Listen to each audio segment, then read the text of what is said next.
We're rush for pledge allegiance. Pledge allegiance to the flag of the United States of America and to the republic for which it stands, one nation under God, indivisible, with liberty and justice for all.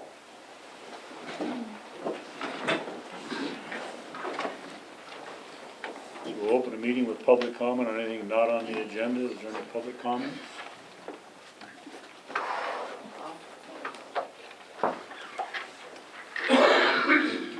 I have two questions. Number one is, who's responsible for the stop sign at the intersection of the highway and a county road? How about state It highways? depends. You have to call it depends on where it's at, really. It's at the intersection of Highway 12 and Clopton Lane. It's been down for 10 days. Okay? Skid marks sort of indicate that perhaps there was a high-speed incident. Okay, We just want it fixed, okay, thank you for letting me know. okay? And my second is a letter, Dear County Commissioners, dated November 4th, 2019. We have some questions concerning the publication sent in March 2019 concerning the achievements and duties of the commissioners. The questions we have are these. Who authorized the publication? Who prepared the publication? Where was the publication printed and processed? What was the cost of the publication? And how was the publication mailed to the citizens and at what cost? Thank you very much. Shirley Wilson. And here's a copy of what I'm talking about and a copy of the letter. Okay. Thank you. Any other public comment? I have one. On October 7th, the payroll claims came up to be $184,690.08. October 28th, those claims went up to $206,000. That's, well, $206,157. It's a little over $21,000 difference. I'd like to know where the difference came from. Well, we would have to talk, are you talking to payroll or just the claims? Just payroll. That's just I payroll. would have to talk to Debbie. I imagine there's probably a quarterly reporting or something there. We'll have to talk to Debbie and see. Okay, up to them. What were those 2 dates? The October 7th payroll is $184,690.08. And October 28th is $206,157.02.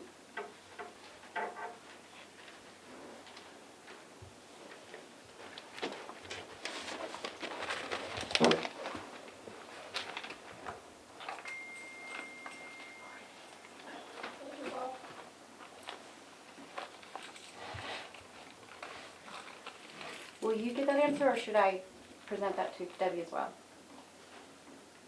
You can ask her, but I'll talk to her also, make sure we get a follow-up on it. Okay.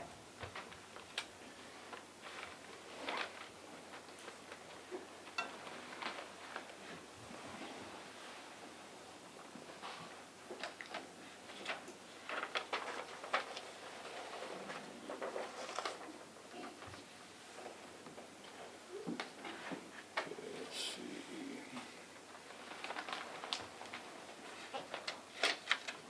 So we have minutes from October 28th, 2019 for approval. I move we approve the minutes from October 28th, 1919. And I can second, even though I wasn't here. Motion been made and seconded to approve minutes from October 28th, 2019. All in favor? Aye. Opposed, same. Motion carries.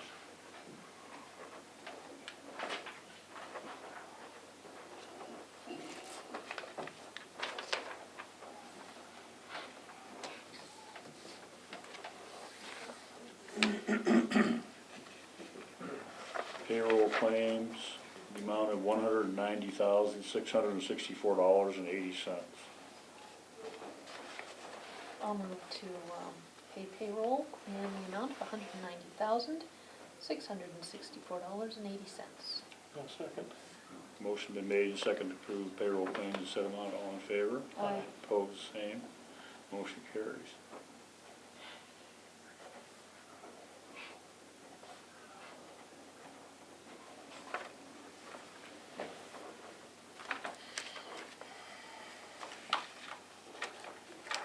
Approved claims in the amount of $75,995.51. We pay the claims in the amount of $75,995.61.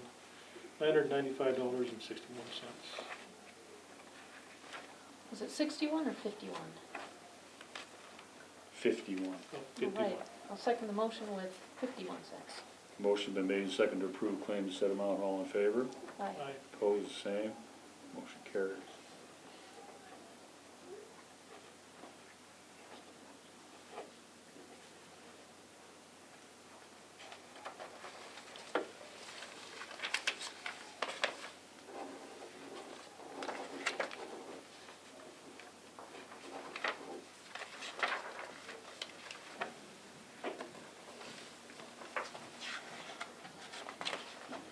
Thank you.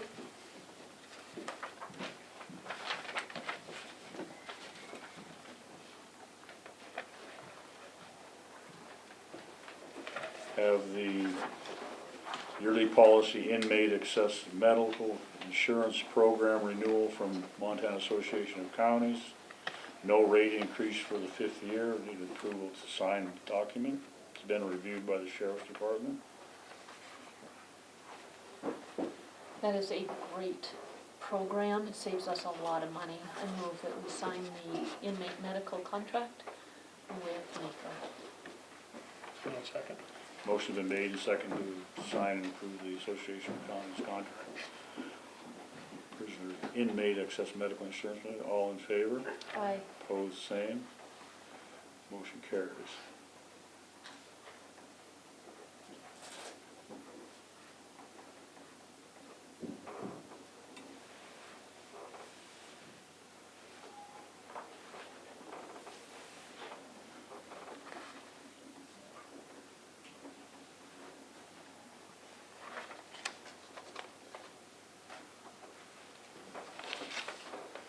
Now, there's restitution from Bill Fleiner in the amount of $839.09.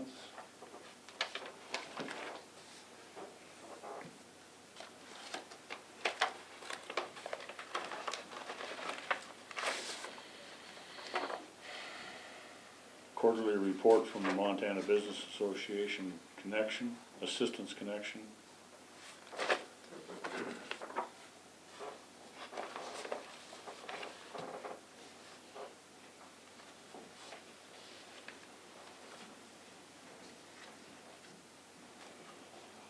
I guess we can go on to our 1015 Nicole Brown Planning Schrock Family Transfer. Good morning. And I'm sorry, I didn't hear the topic. Is this Schrock family transfer, right? Perfect.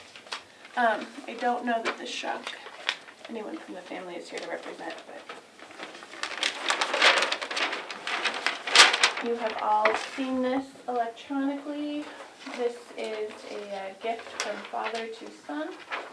I have the family transfer affidavit, the COS.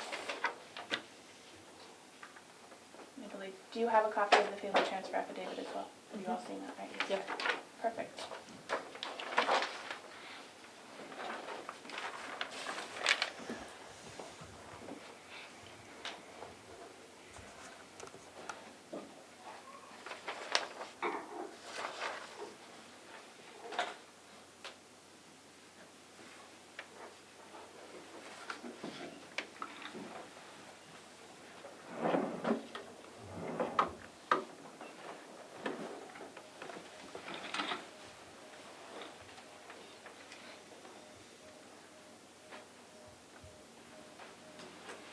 Any further discussion or information on this, or? I have nothing more.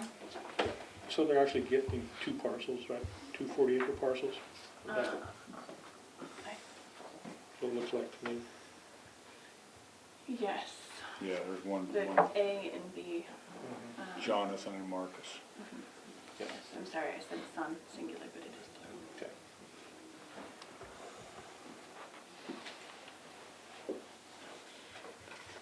There doesn't appear to be any allusion to this.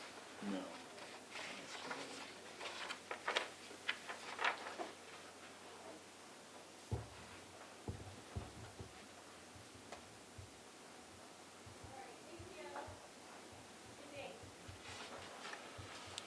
All right, I'll move that we approve the Schrock family transfer with a comment.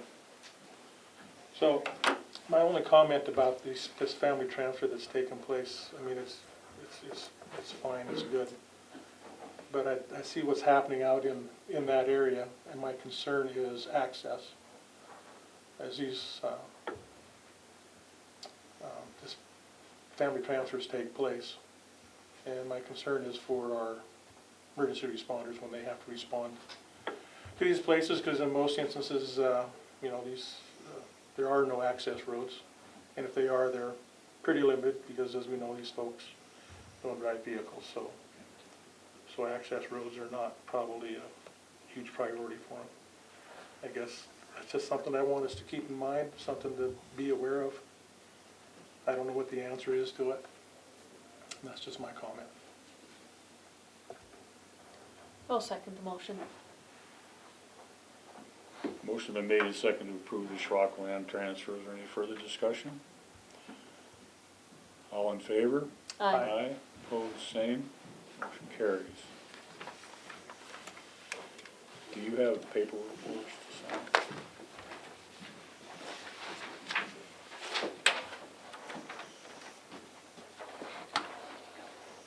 There's a place for all three of you to sign on that one.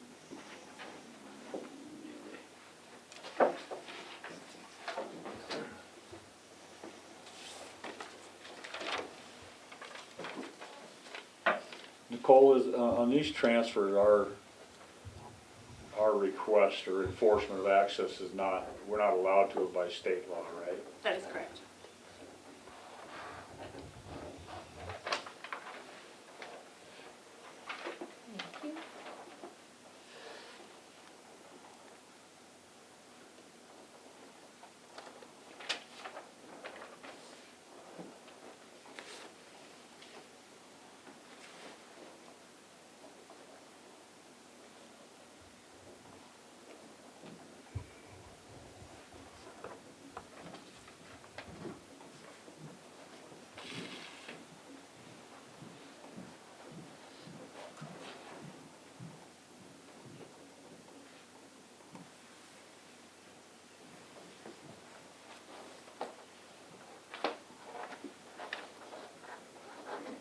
Okay, Nicole Brown, Planning, Mary Hendrickson, Public Works, present Rolling Glens Ranch Road speed limit petition. Okay. So I have the petition here. It's brief. I'll just read it aloud.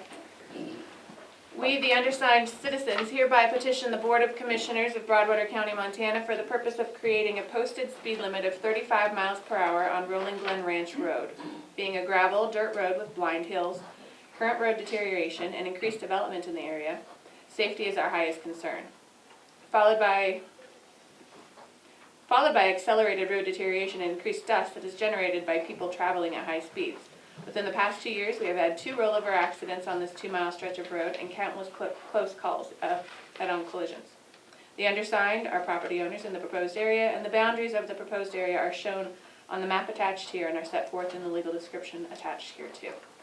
And I have a petition here with 11 signatures on it for your review. So Rolling Glen Ranch Road is the north-south road from Wheatland to Rolling Glen Ranch subdivision. Is that all the adjacent landowners, or is that? Not necessarily adjacent. All of these residents appear to reside within the Rolling Glen Ranch subdivision based on their addresses.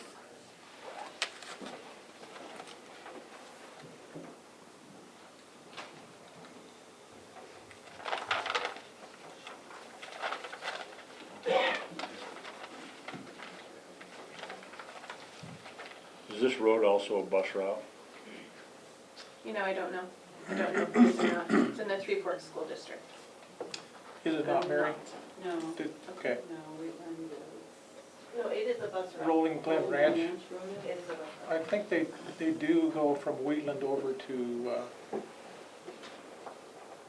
Rolling Glen Oh, okay. and make the loop. May I ask you a question? What percentage of the landowners do those 11 signatures represent? I'm not prepared to answer that, I don't know. Maybe we should find that out, please. Is there a requirement? Not that I'm aware of an MCA. No, the only language I was able to find regarding speed limits and petitions, 10% of landowners within the road district. We don't have a road district, that's all of Broadwater County. So there are 11 signatures now.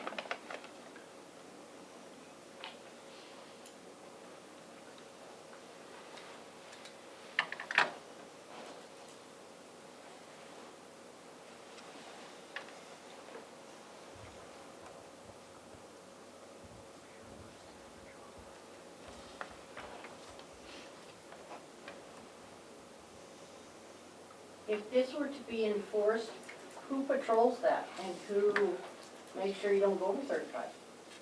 Is that another responsibility of the sheriff's department or who? Can I answer that? Mhm. There's the new sheriff that is built a house in Rolling Glen. That's patrolling the south end of Broadwater County. She lives in the subdivision.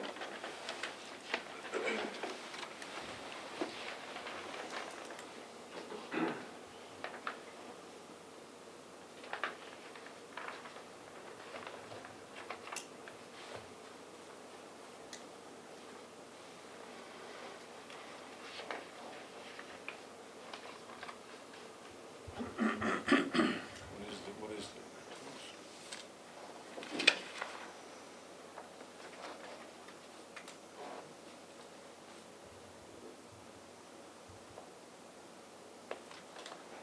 So are there any other conditions other than this petition to establish that speed limit, Mary, or?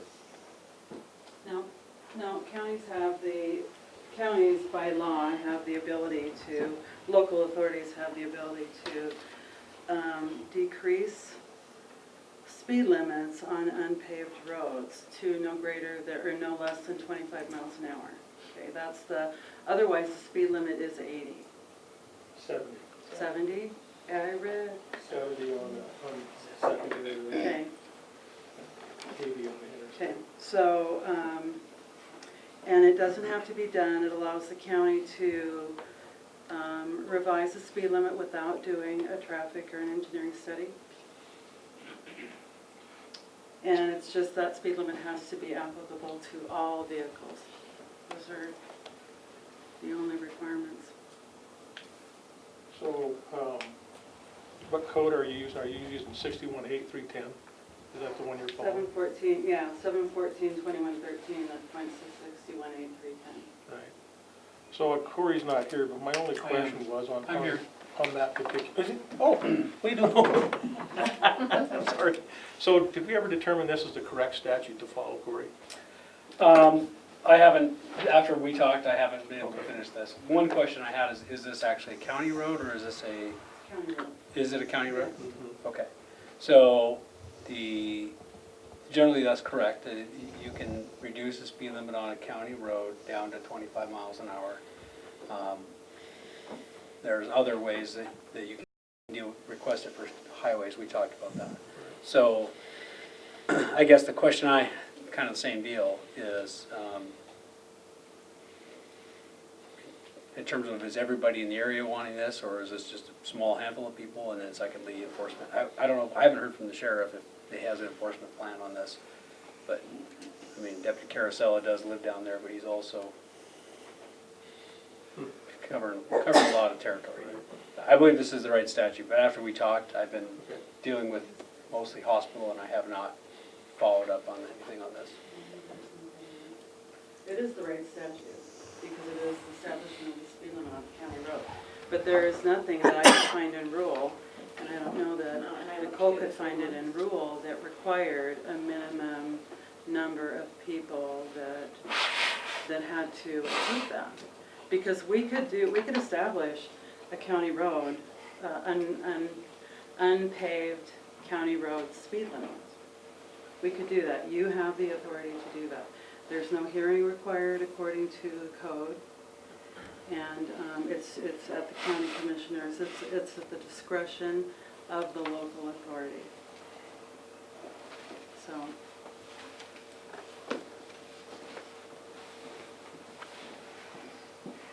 What is that statute again, Mary? It is 7/14/2113. Okay, thank you. You bet. I've attached it to the back of that petition as well. Oh, okay. It's in there if you wanted to read it. Just a couple of thoughts. We've done always in the past with speed limits, and Dana was actually in the process before his retirement of looking at some speed limits as well. But we've had a public hearing so that we could communicate most effectively with the public. So if we want to stay with the process already established, I would suggest that we do have a public hearing, and I understand you guys did put together a legal ad. But also, to the enforcement question, if a person drives 70 on our dirt roads, who's enforcing it? Right. Or, I'm sorry, if a person's driving 85 on a county road, who's enforcing it? Regardless of what that number is, the question is the same. So I think that's moot at this point. We do know that most people drive 10 miles over the posted speed limit. So if it's posted at 35, chances are people are going to drive 45. If it's not posted, anything goes. So the other comment I want to make is, based on the folks on this petition, this is your neighborhood, your backyard, not mine. If you and your neighbors want a lower speed limit posted, I'm going to be inclined to support that. Because again, it's your neighborhood, it's your children, it's your safety. So I think we should proceed with the process. I think I salute you guys for bringing this forward and following the process to do so. And did we also discuss, Mary, about actually changing all of our speed limits on our dirt roads to 45? You know, safety being one reason, the other reason is Yes. Well, it's hard on our roads. It is. We lose our fines. That's what holds our roads together. So I would like to see a reduction at some point in our county gravel roads speed limit, yes. And I do have to add one thing. I think a public hearing is required because we have to do this by ordinance. And so there's the requirement of 2 public hearings, I believe 10 or 12 days apart. I don't remember off the top of my head, but we could get into that. Okay. So I guess the only clarification I need, Corey, from you on this statute is that it says local authorities may and shall alter limits or establish or alter area of school zone. That's my only question. Is this applied just to school zone, or does this apply to all of our roads? So, And I'll have to Yeah. dig into it, I've been doing these other things, Oh, but yeah. we can, the county commission can reduce limits without it being a school zone limitation. Right. So, my recommendation is that we do get some input here from the sheriff, because, I mean, I got it, I mean, there's a lot of roads in this county, there's a lot of miles of road, there's a lot of miles of road that you never see a deputy sheriff on unless they're probably responding to a trespass or a hunting complaint. But I think if you're putting up signs without any regard to at least having that enforcement discussion, it's not gonna do much. But I think I can spend more time on it, but I've gotta get a couple of these other things out of the way first.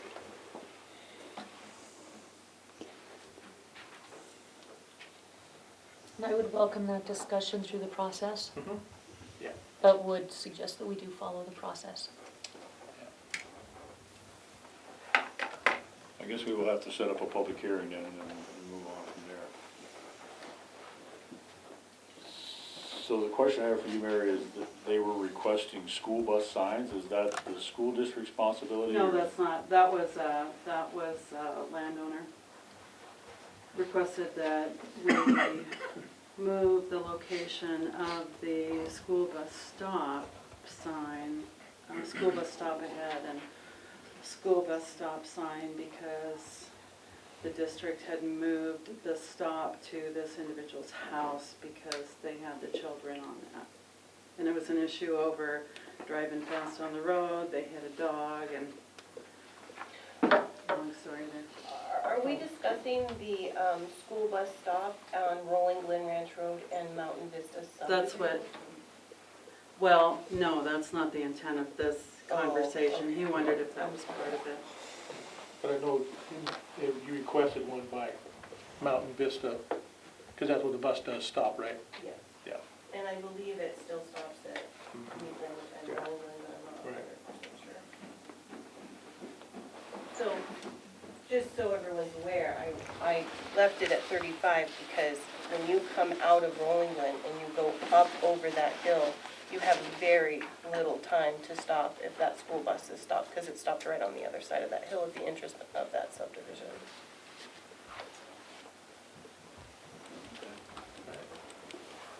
So can you go out there and take a look at that for us? I will. Give us an assessment on that. Okay, so we'll set a public hearing for the petition and for the vote. Thank you. Okay, Corey Swanson, County Attorney, U.S. Forest Service roads newly identified as county roads in Broadwater County. You guys want to join me at the table, or do you want to just comment after I discuss? Okay. We're here to answer any questions. All right. Nicole, do you need? Thanks.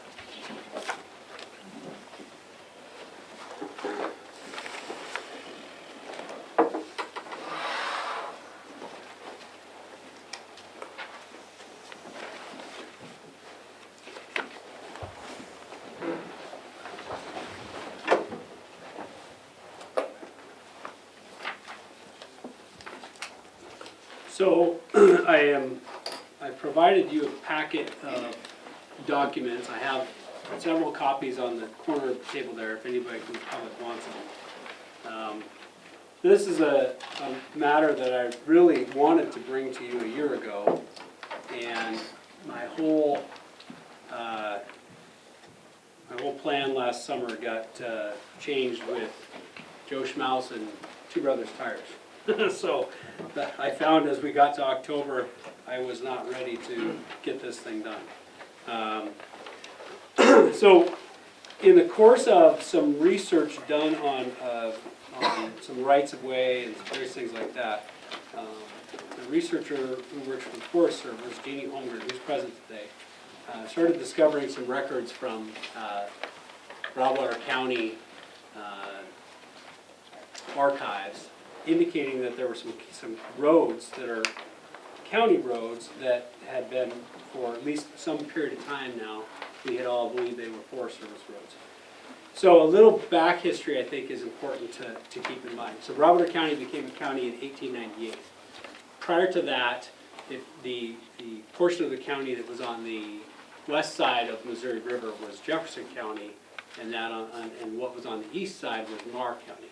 And reality is, if I have a treatise on roads and history of those counties. If you go back, all the way back into when, Montana first became a territory, we've actually been a part of multiple different counties. I mean, I think the original county map, there were maybe 3 or 4 in the entire, what is now the territory of Montana. So we've moved around a lot.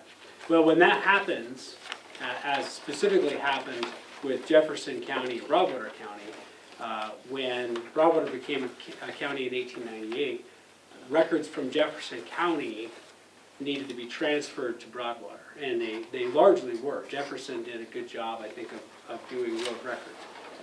As you probably recall from the Schmaus case, that was a significant part of what we're dealing with there, is a lot of that old history was transferred from Jefferson County, and then from 1898 onward, it was the actions of Broadwater County. So, all that is to say that when you get into the history of these roads and this research, you often have to follow a lot of trails. When Ms. Holmgren kind of got through a lot of this research, she met with me, and she provided a ton of documents. I was, at that time, not only surprised, but kind of we all had the same question, which I'm sure the public's gonna have a question, of how is this, if these were county roads way back, some of them very old, how is it that they somehow just fell out of the collective memory of being county roads? And so what I did is I spent a lot of time not only not really redoing the research, but looking at every document in detail, but also looking for if there was some subsequent abandonment of any of these roads in our archives. And I couldn't find any. And so what I'm presenting to you today, and it's in a fairly short summary memo, it's 6 pages, with an attached map, is the result of this. What it looks like to me, and if you look at the map at the last page, that's probably the easiest way to talk through this. If you start at Winston, and if you come out the west side of Winston, there are some roads. There's a loop that goes all the way south and connects with Indian Creek Road, which is the road that's coming west from the crossing at the railroad crossing just north of the Missouri River crossing as we come out of town. It looks to me like there is sufficient information and documentation in our records to indicate that from Winston, the loop, going west and south past what's called East Pacific Mine, and then connecting with Weasel Creek Road, and then connecting with Indian Creek Road, that is in fact a county road. Part of the difficulty of this is that a lot of these roads are known by different names, and they're based on a combination of different documents that would, I guess, support the finding that they are county roads. So if you go to page 3 of this memo, so first page 1 is just the introduction. Page 2 and top of 3 is I laid out kind of the legal standard of what the Supreme Court says about if this happens. Because we're not by any means the only county that's had this happen, where someone is asserting that there's a county road when up to that point it hadn't been commonly understood to be a county road. But if you look at page 3, I kind of went through these roads one by one based on the numbering that we have. So Weasel Creek Road, number 405, from Winston to the East Pacific Mine. So if you're looking at the back page map, that East Pacific Mine is in section 26 there, okay? And you see that there are these different colors. I believe we all have color maps. If we don't, I can get you color maps. But there are some different sources of documentation that would kind of support the idea that they're a county road. So this road was petitioned as a county road in 1890 and accepted and ordered open in 1891. Now that was when we were Jefferson County, or that portion was Jefferson County. And there's a process for establishing county roads in statute going all the way back this far with some minor adjustments. But generally people would petition. Generally there would be, you'd present a petition to the county commission. If there were dissenting landowners or dissenting people, then you'd have to deal with that. But at this period of time in history, I mean, there was a lot of settlement and there were roads being petitioned all the time. And generally people were in favor of the roads because they wanted to open it up for farming, or in this case possibly mining. Then they would have some viewers who would go out and view the road and lay it out.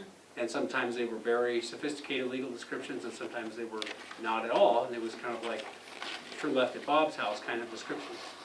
Then, when they would bring that back to the county commission would accept the viewer's report in order that the road be opened, and then it'd be opened, and you go from there. Well, as the Supreme Court has said, you have to look at the totality of the evidence. Sometimes in these old records we would find that there might be an order accepting a petition and opening a road. We may not be able to find, say, the viewer's report or the original petition, but You're looking at all that evidence. You're looking at all that evidence to determine if you think it's likely this is in fact a county road.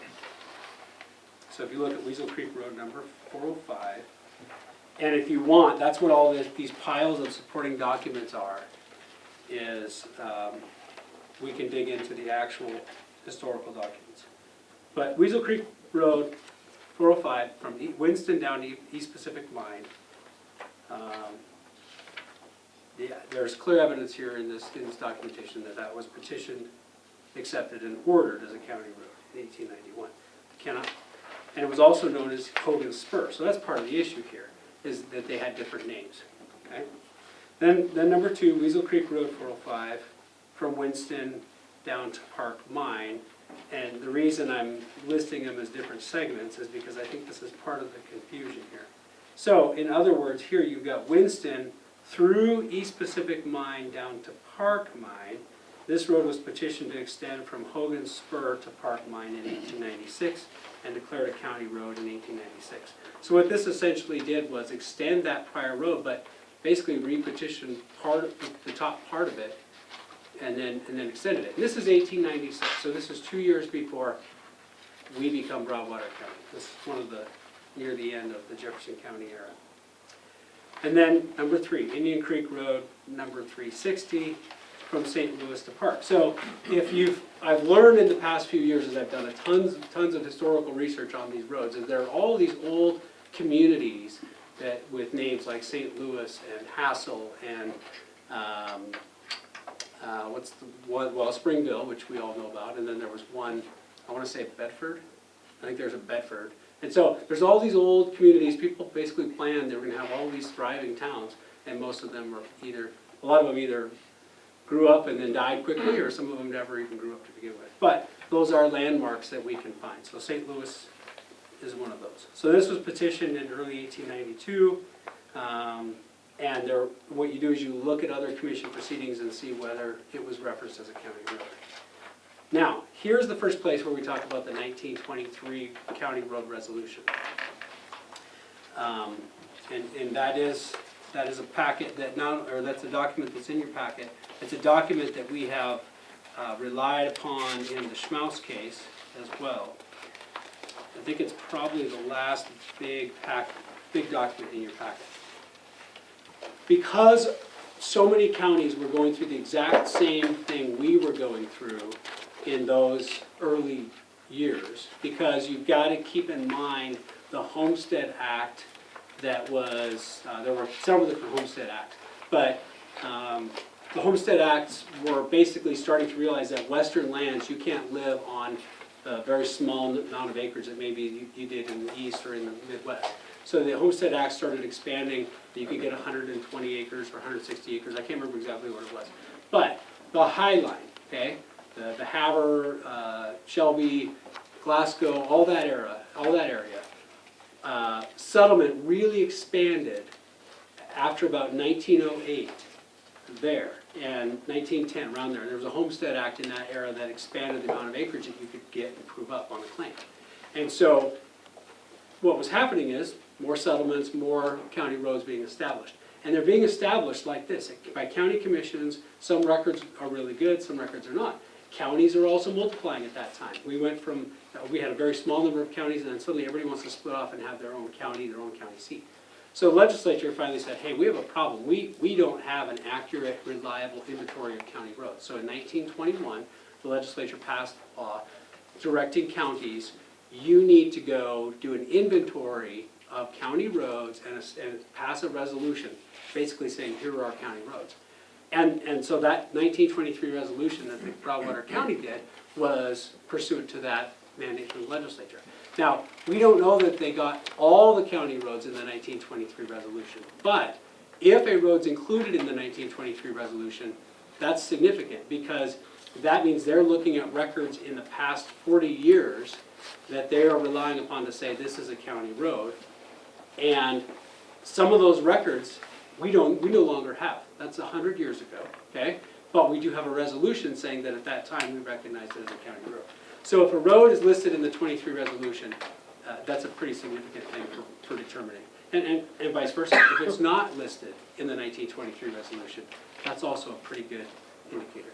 So if you look at Indian Creek Road 360 on page 4, top of page 4, it is listed in the 1923 resolution. Then going to Crow Creek, Slim Sam Road, this is number 4, number 424 and 277. And I'm just using numbers that are on maps and stuff so we can kind of orient them. Okay, so we got another, there was another little community out by Raidersburg called Keatingsville that kind of evaporated, but you've heard of Keating Gulch Road probably, and you're going to see some of that. So this was also petitioned in 1888. Viewer's report was accepted in 1889, and it was referenced in the 1923 County Road Resolution. So this is down by Raidersburg. So we've gone from Indian Creek up north of the Missouri River crossing. Now we're down by Raidersburg. Okay, and then there's a private road, and I just listed that as number 5, private road 5761. Here's what's interesting about this private road, and I call it private road because we don't have a name for it. It branches off of Slim Sam, if I'm getting this right, and it is also a road that was listed in the 1923 resolution. This road travels about 2 miles across kind of a patchwork of private road or private land and Forest Service land, and it does kind of access as a trailhead at the end of that road. And so, a couple thoughts on it. And well, let me finish the next couple. There's 2 more here. Eureka Gulch Road, and then a combination of roads and trails, number 7, Road 4031, 405, 101, and 4018. These roads, there isn't as much evidence. And again, we're back now up to coming off of, these are branching off Indian Creek Road. And there's not as much evidence, so I'm not sure that there would be sufficient evidence where you could clearly say this is a county road. For example, in Eureka Gulch Road, the commission accepted the viewer's report, but I'm not sure that I see where it was actually ordered open, and it's not listed in the 1923 resolution. Now, here's where it gets weird. If you look at number 7 there were some agreements back in the, I think we're going at least into the 60s, maybe later, and Jeannie can help me with this if you have questions, where the county and the Forest Service had an agreement on how they were basically working together to maintain certain roads. Some of these roads are listed, for example, number 7 is listed on this maintenance agreement, indicating that at that time, I think, I have to look, I think it's back in the 60s, that it was considered a county road and it was being maintained pursuant to this agreement between the county and the Forest Service. But I'm not seeing additional evidence, and I think it's, absent further evidence, I think that number 7 in my memo on top of page 5 is probably not sufficient evidence to declare that a county road. Now, at this point, this is brand new information. I've been working with it for a long time. I've been researching it for a long time, but I was hesitant to bring it to the county to bring it to you and publicly until, number 1, I had vetted it thoroughly, and number 2, we could maybe talk a little bit about process. My recommendation is, first of all, let's just, obviously you can't, I don't think you should make a decision today. I wouldn't be there. But I do think this is the kind of thing that we need to talk to the public about. Certainly there's some landowners, there's some in-holdings along this northern road that my plan would be that we reach out to them and talk to them. If you look in this map and you see Forest Service green and you see these little white squares, most of those are private land in-holdings. A lot of them would be accessed from this land.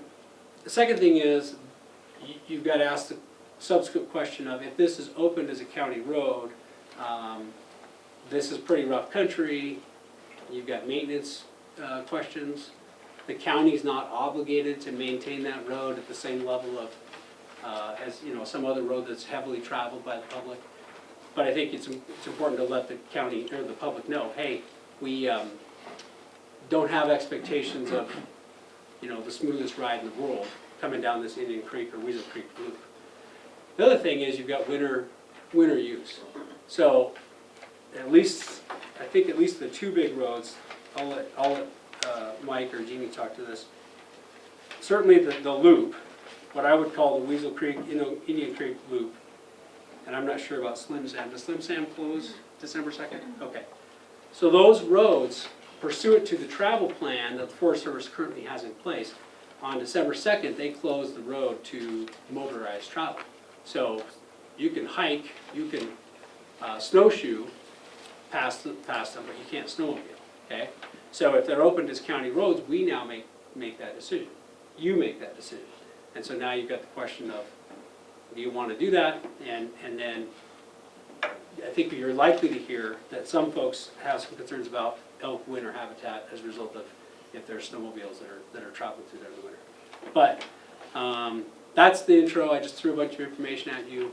Any questions for me? I don't know if, and like I said, Jeannie and Mike are here to answer questions. I don't know if you guys plan to make any other statements besides that. But my thought would be, why don't we schedule a public meeting at some point and hear, either inform the public as to how we found this information, what the information is, answer any questions, and then at some point, I would recommend that, maybe you need to give me further guidance on things you want me to find out. But then ultimately, I think we're at a point where I would ask you to make a decision to either concur, that yes, these are county roads, or not concur, no, we don't think there's sufficient evidence that these are county roads. So.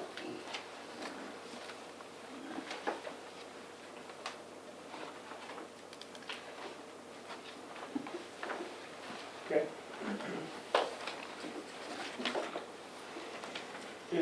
Mike, I don't know, can somebody kind of speak to the condition of the roads presently, like that, the Weasel Creek Road and? Yeah, Weasel Creek to Indian Creek, Corey alluded to the maintenance of it.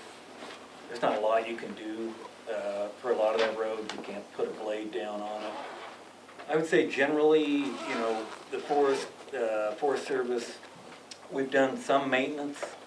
It hasn't been annual, but more of a piecemeal approach where there's some kind of damage, in there. But and that goes for a lot of the roads in the Elkhorns.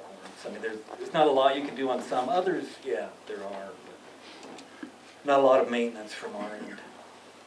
I see we're across some private property there. Are there any access issues there right now? As far as the Forest Service, and Jeannie, you can help me out here, where it crosses private land, I don't think we have any formal access agreements, and in fact, that's how Jeannie discovered this information related to Corey, was looking at right-of-way and access through the forest.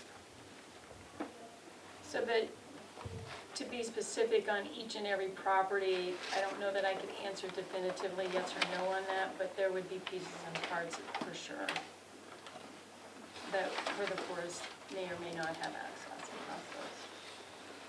But as far as right now, people have been able to drive that road if they want. We haven't had any problems. Not with the roads we're talking about. We have had issues in the Elkhorns elsewhere, but these roads, no. Can you maybe expand on that as far as winter, amount of snow that's up there and kind of that kind of thought? What was that again? Just amount of snow that gets up in that area, that particular loop in particular? It'll self-close, because of conditions. And here we're talking motor vehicle use. But of course that depends on each year, what the conditions are like. Right now, I haven't been up there for a while. The last person on the district that went up there said conditions were kind of tough. I mean, I've driven that before. Your average speed is like 2.2 miles per hour. Picking your way across boulders. You're not moving very fast. And even had one person on ATV that I stopped and talked to said, "What are you doing driving in a pickup here?" And I'm like, well, just doing a routine patrol type thing. So it is kind of self-limiting, but the Forest Service, for the Elkhorns, for us, it's the Elkhorns Wildlife Management Unit. It's one of a kind in the nation, so then it becomes obvious what our priorities are there, and that's managing for wildlife there, and that's why we've had the closure in place, December to May closure.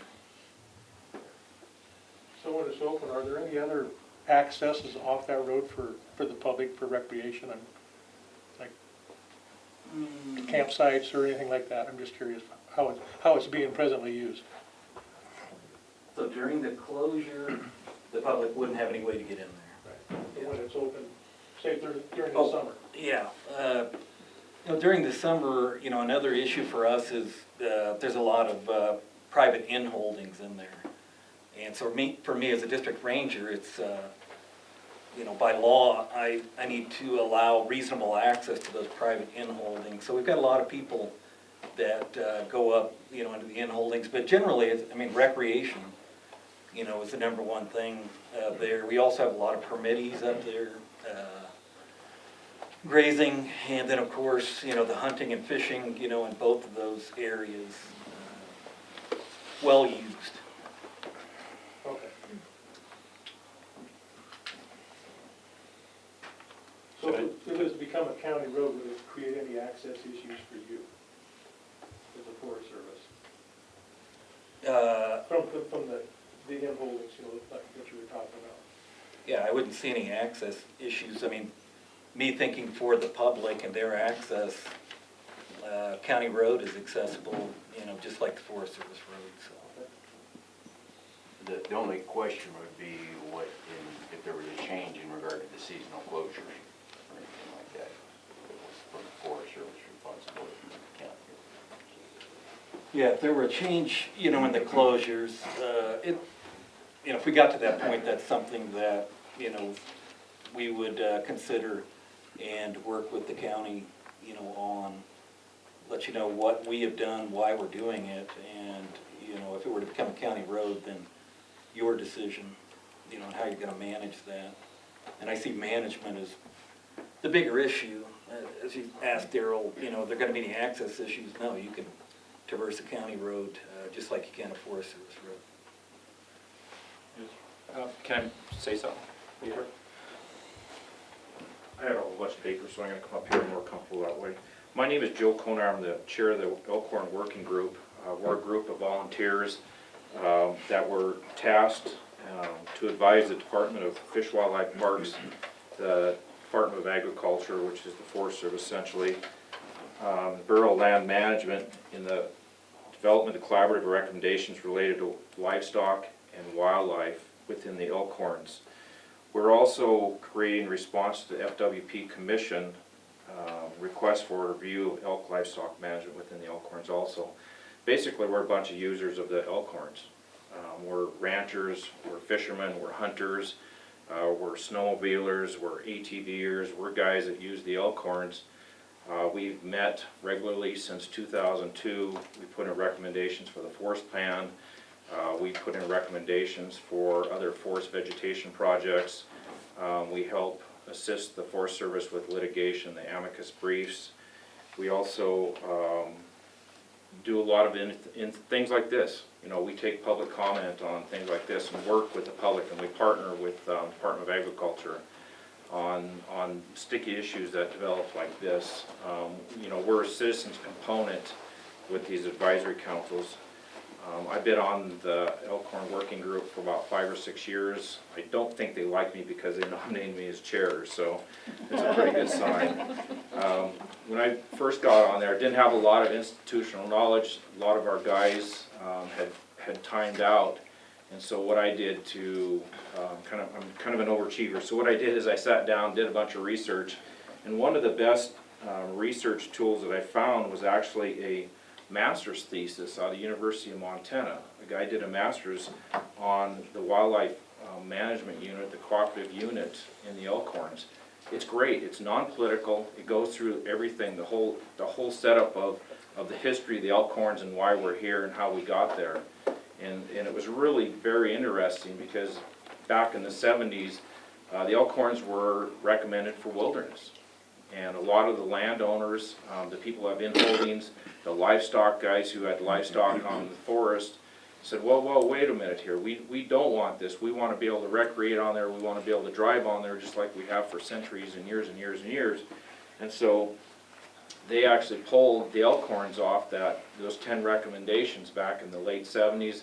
They did an independent study, they had public hearings in Helena, they had public hearings in DC, and one of the guys under Carter says, you know what, why don't we do something innovative? Why don't we sit down and do a wildlife management unit?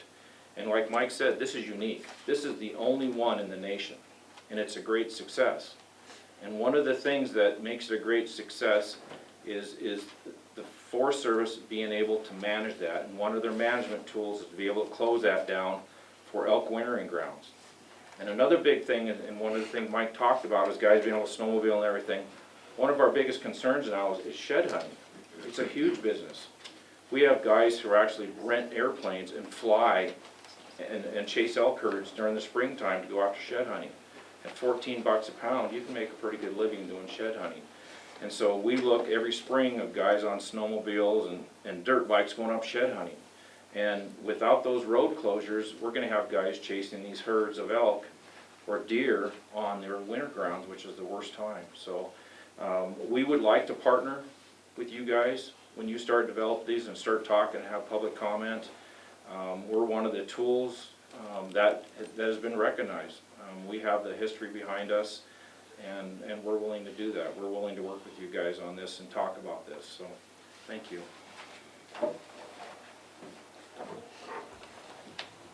I got a quick question for Adam Grove, Principal 11 Parks. I just got a quick question for either Corey or the Forest Service.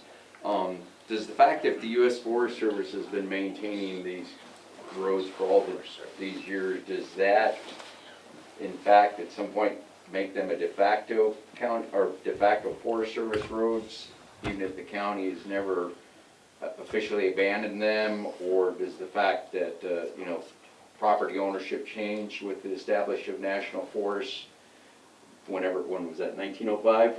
Does that change that status of the county roads or anything like that? I can address that. And I guess the other question is, would the county then have to reimburse the Forest Service for maintenance costs for 80+ years of maintenance or whatever on those roads? I don't see any merit to that theory. A couple things. One is that, yeah, the Forest Service wasn't created until 1905, whereas these roads, it appears, were established before then. Basically what you'd be asking is, through some type of a adverse possession claim, that they become Forest Service roads rather than county roads. Yeah, I just didn't know if it, No, because maintenance or anything had any impact on that or anything on who ownership or anything like that. So, for one thing is, in fact, the case just recently came out by the Supreme Court on this. You basically what you'd be arguing is that there'd be an implied abandonment of a county road by, all these years of the Forest Service believing it's a Forest Service road versus a county road. And the Supreme Court just recently rejected that. And so I think I don't think that there's any merit to that. But secondly,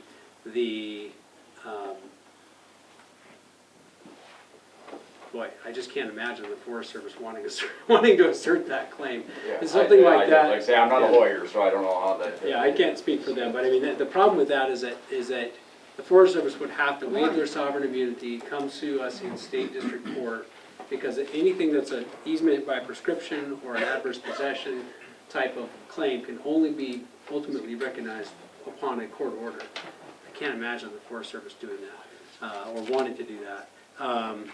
But even so, under Montana law, the Supreme Court just considered this issue this year and rejected that implied abandonment of a county road through non-use and people not knowing it. So I can't see any way to do that. As far as the maintenance goes, I think Mike's point is they have intentionally not done a ton of maintenance because of the management objectives that were in place for this period of time. The thing that boggled my mind, and it was the question I asked Jeannie, is how is this, how did this happen? How is this possible? Because you look at the travel plan, you look at the forest plan, even back to 1980, and there didn't seem to be a document that this is a county road.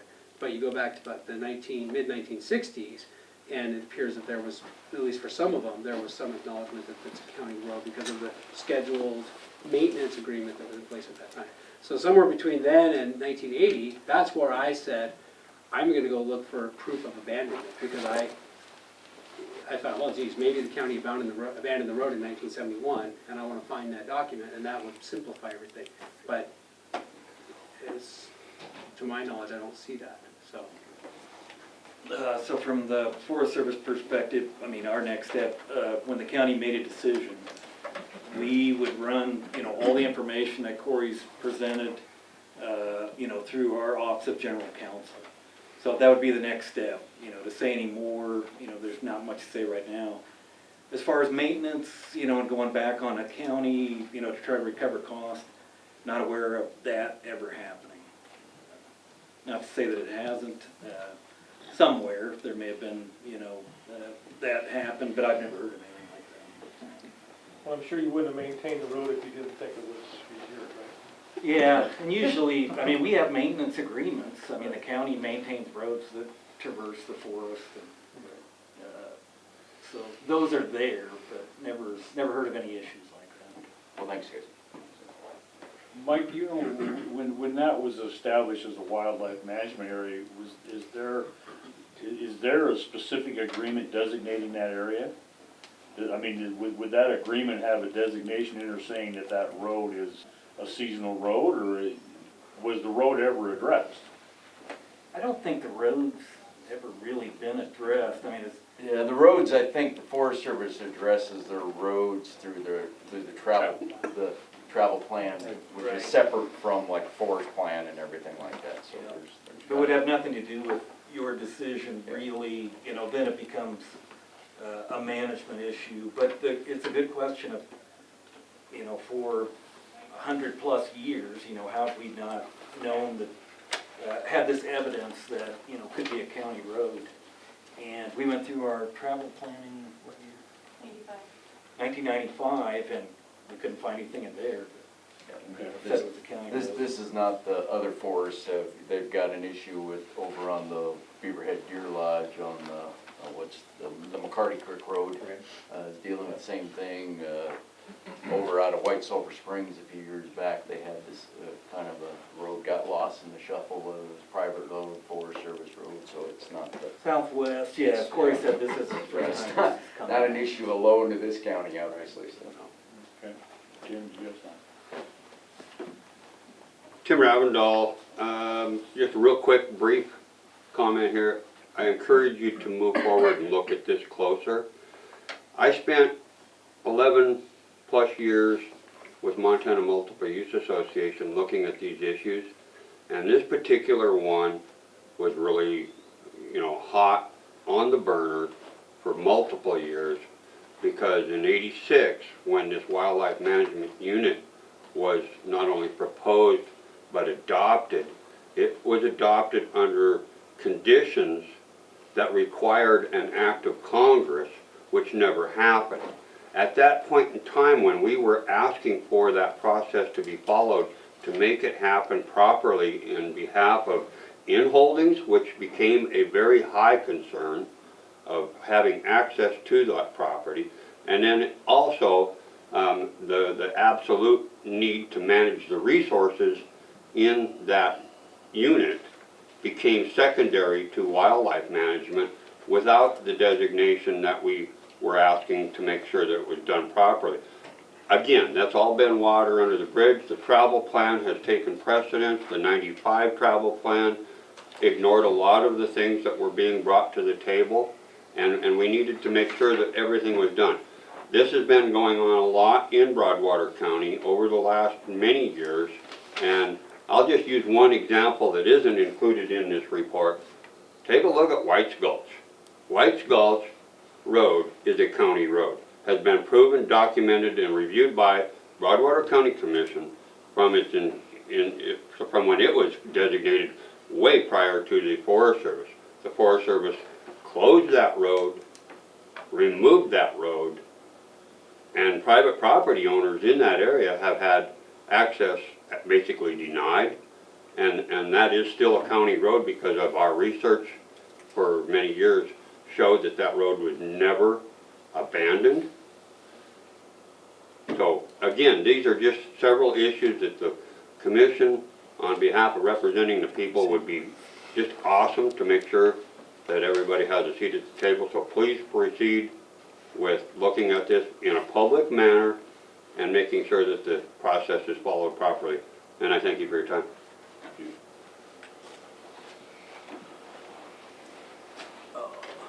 Can I just do a follow-up real quick on that? I mean, I think we just need to remember what we're talking about here is a county road.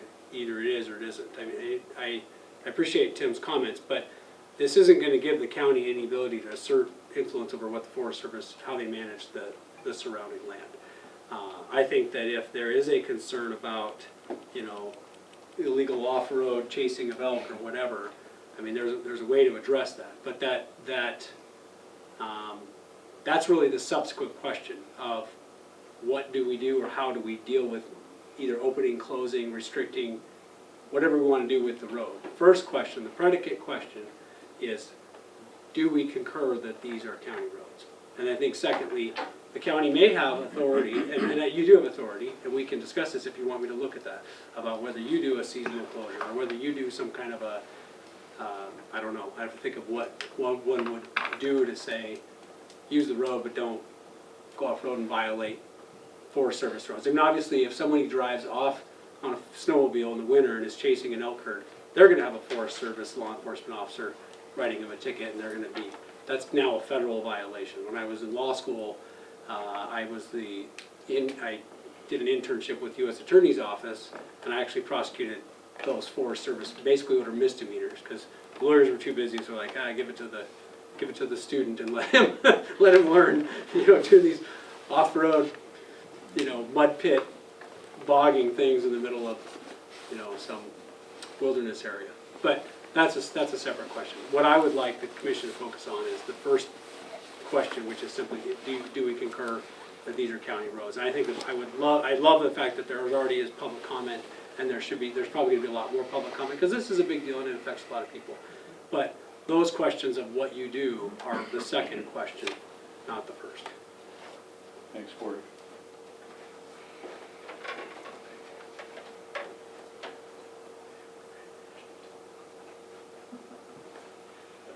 All right, so I guess we probably set up some public meetings. What that would be to do. I would think that would be the best thing to do.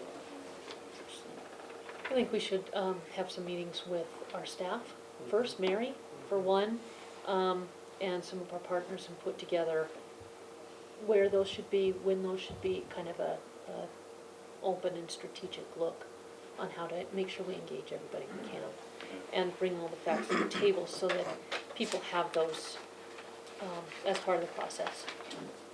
I'd like to hear from the people who have the in-holdings in that area. I want to hear what their comments are, what their thoughts are. So. Do you know how many, do you have a rough estimate of how many individual landowners you have inside this, in the area on that road? Boy, I don't like off the top of my head, but that's something that, if you request that of us, I'll get you that information. Okay. I would think that's where we're headed, is some kind of a public meeting to discuss what we're gonna do and how we're gonna do it, so. Thanks everyone for your time. We will move on to our 11 o'clock Jessica Bushnell, Weed Coordinator, County Cheatgrass Plan.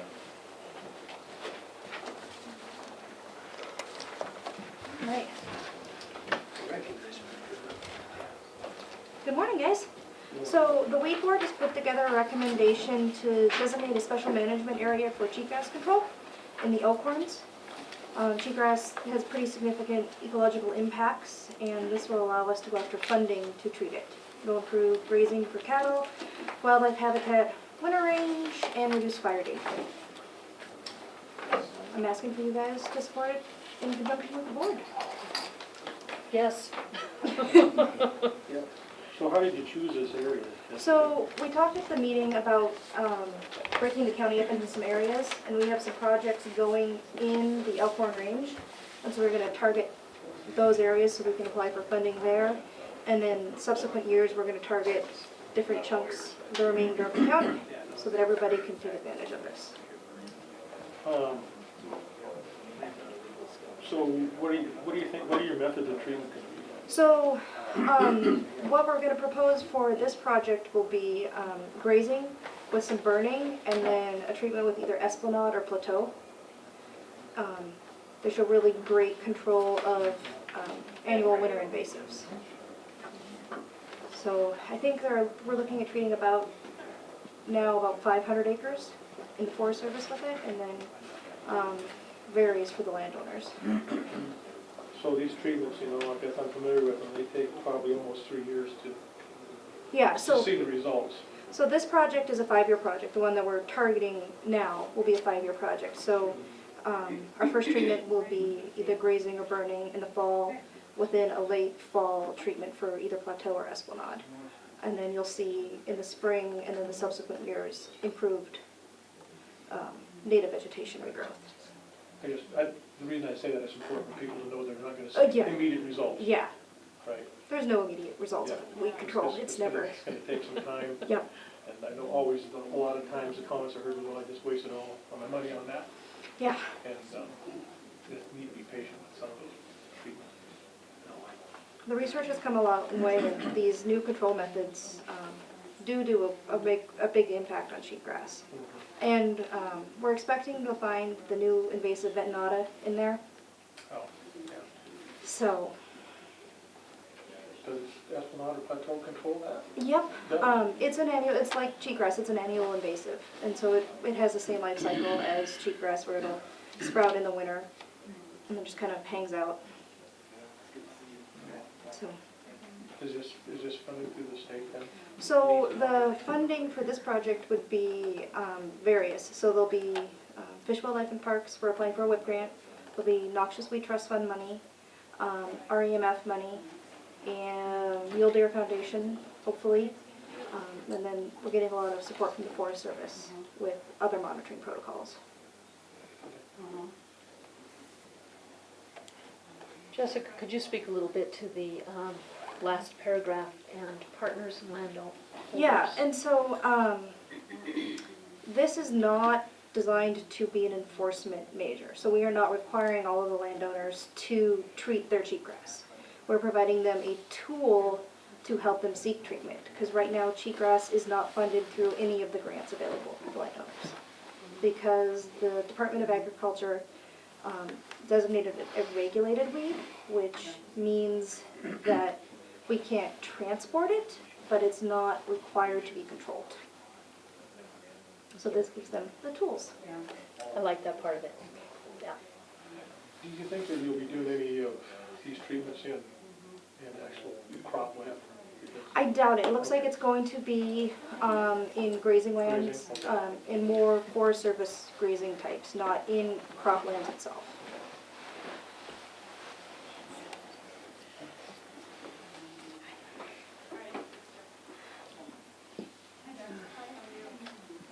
Is this gonna eventually spread into cropland, or? The cheatgrass or the measure, this is just to allow people to attack it with money that's not their own. I think that as we become more familiar with ventonata, we're going to find it in a lot more places. And the Department of Ag's intent with ventonata is to be pretty aggressive. It's worse than cheatgrass in all fronts. It has no forage value, it's unpalatable, and it spreads quickly.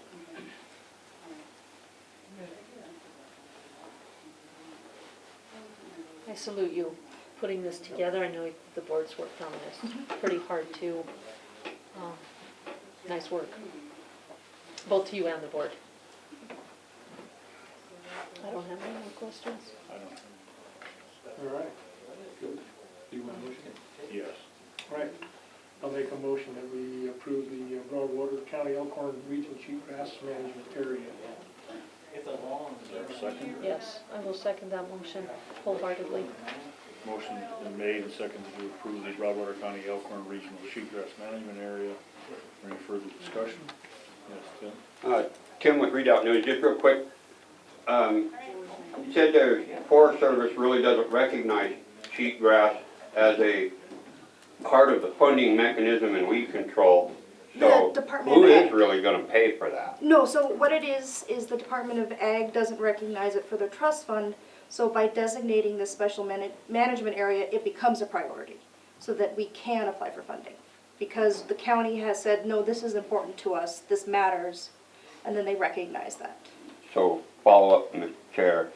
So if it's designated as a management area, or so to speak, where does the funding actually eventually come from? So the projects that we're looking at, we're looking for a WIP grant, which is Wildlife Habitat Improvement Grant. The Noxious Weed Trust Fund is supported by the Department of Ag. So any of those grants look for the weed list put out by the Department of Ag. So that noxious weed list that is available that has all of the priority weeds. And then they take what we as the county has designated. So the county has some special designated weeds like bull thistle, musk thistle. And then they recognize those because we have said, no, this matters to us. Okay, thank you, Mr. Chair. Any further discussion? Take a vote, all in favor? Aye. Opposed, same. Motion carries.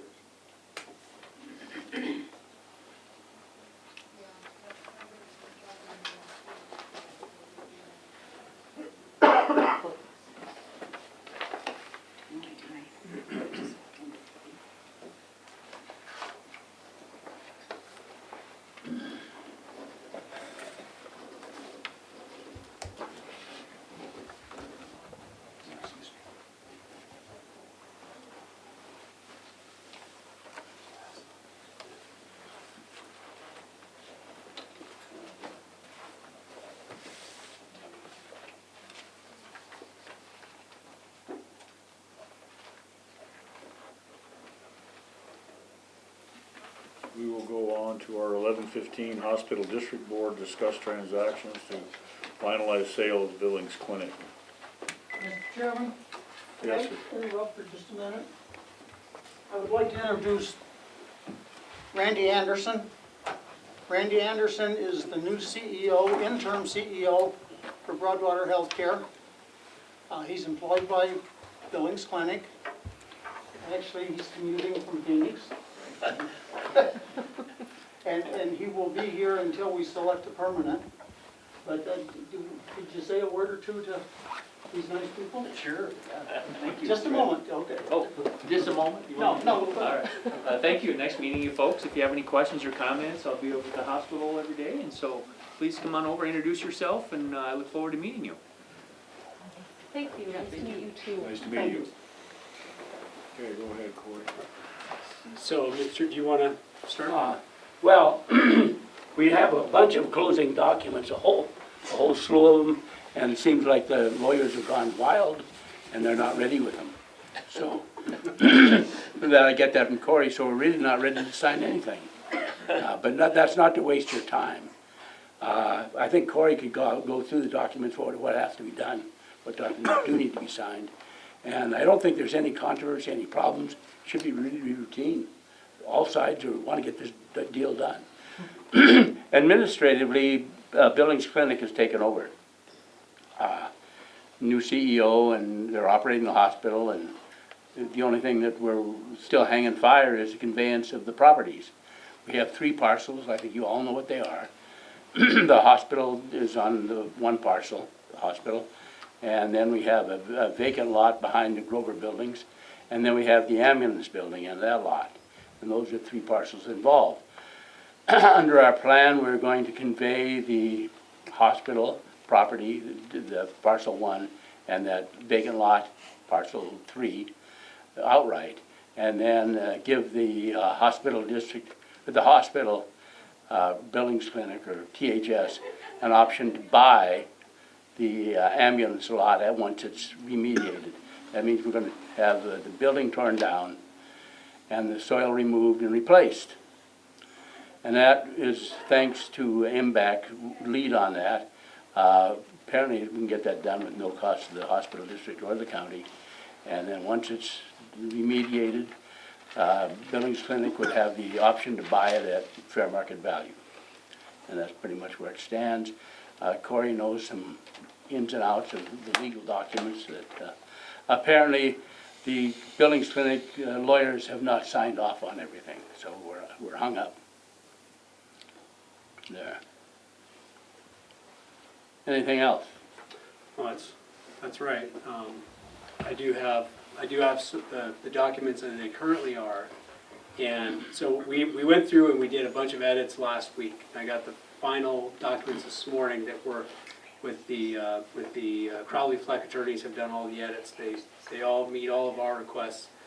But the Billings Clinic attorneys from Chicago, who have been the kind of the final say on everything, have not had a chance to review them yet. So my concern is if we go forward to approve today, we're going to be back here on Wednesday afternoon doing another one. It doesn't make sense to do it twice. So I guess I would, and I do have packets if you want them. I don't know if you guys have seen any of these. Oh no, I emailed them all this morning, I believe. Okay, so I'll just walk through them briefly. The first one for the county commission's approval is what's called an acknowledgement of payment and discharge of promissory notes.